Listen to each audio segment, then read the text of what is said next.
Ray-Ban Meta already released the second generation of the super popular Ray-Ban Metas. But should you upgrade? Personally, I don't think so.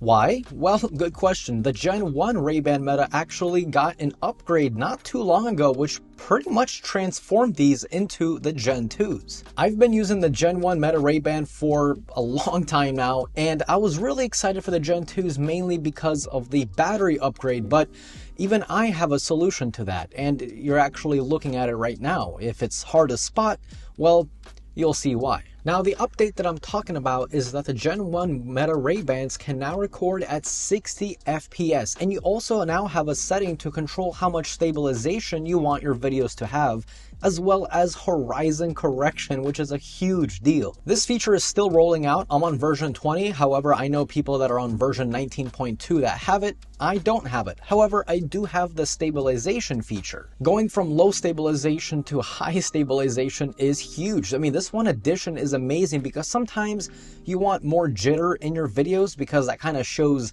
action, but other times you just want to maybe take a more cinematic approach and take things a bit slow. The addition of 60 FPS is huge, especially for a camera that is literally on your head. It's attached to your head. So before, if you wanted smooth video, you would have to record and look around like very kind of cinematic-y so you don't get that weird kind of jitter. But with 60 FPS, you can just kind of look around normal and the video will be a heck of a lot better. The Ray-Ban Metas were laughed at by many people, including myself when they first came out, but the more I use it, the more I love it. They truly open up a world of possibilities to record. I mean, absolutely hands-free. It doesn't matter what you're doing, whether you're recording a DIY, recording a car review, or just walking around and spending time with the family. The biggest annoyance, like I briefly mentioned in the beginning of the video, was battery life. You're mainly gonna get around 2 to 3 hours of battery life if you're being kind of conservative. I can kill these in about an hour. So that's why I was really hoping for the Gen 2s to kind of quickly come out and increase that battery life. But honestly, for the, $300-400 bucks, should you go out and get the Gen 2s just because of the battery life? No.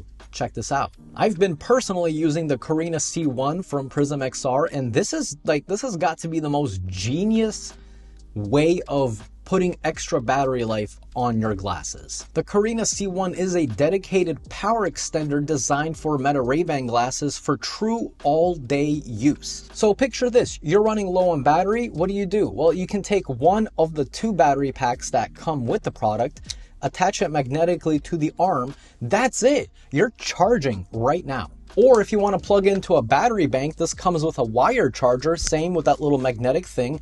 You just attach, put this in your pocket with a battery bank, boom, you're charging. Each of the battery packs have 2 hours of use, so you have 4 hours right to the get-go, and with the charging case, 12 hours of use.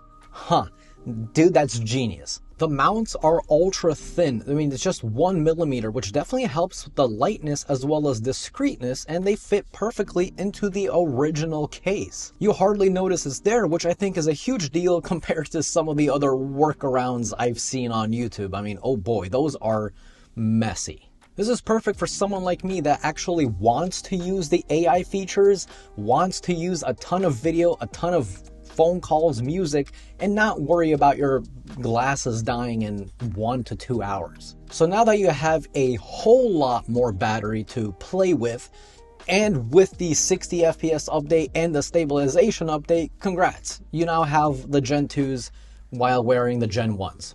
Beautiful. Now I know what you're about to say, but Mark, the Gen 2 Meta Ray-Bans have increased resolution compared to the Gen 1s.